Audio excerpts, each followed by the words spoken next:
रहनी रात के 2:30 बजे भेंट होई ओही जे मम्मीला सेट होई हो।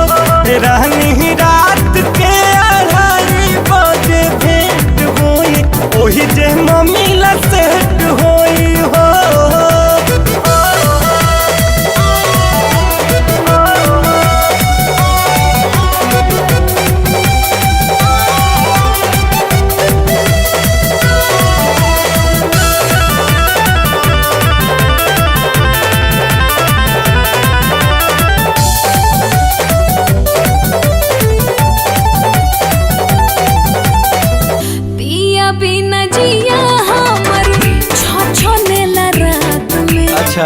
जाता बना देब रहनी पहले मुलाकात में। पिया बिना जिया हमर छोनेला रात में। जाता बना देब रहनी पहले मुलाकात में। तब टाइम पर अब आवे में ना लेट होई हो। रहनी रात के 2:30 बजे भेंट होई ओही जे मम्मीला सेट होई हो।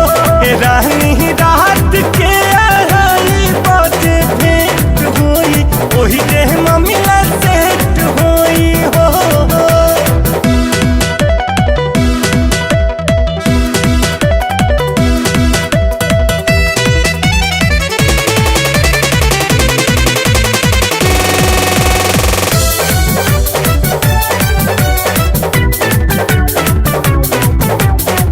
सट के सधालो राजा तुहरे बधन हो। बाप रे दूर रह डाली हमार बिगड़त मन हो।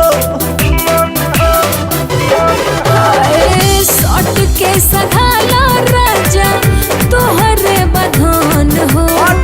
दूर रह डाली हमार बिगड़त मन हो। कबले कोटा फूल करे के टारगेट होई हो। आई हो दादा रहनी रात के 2:30 बजे भेंट होई ओही जे मम्मीला सेट होई हो।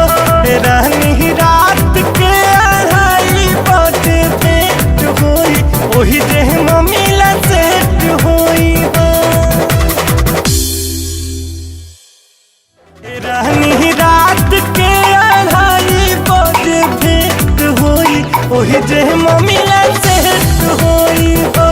रहनी रात के 2:30 बजे भेंट होई ओही जे मम्मी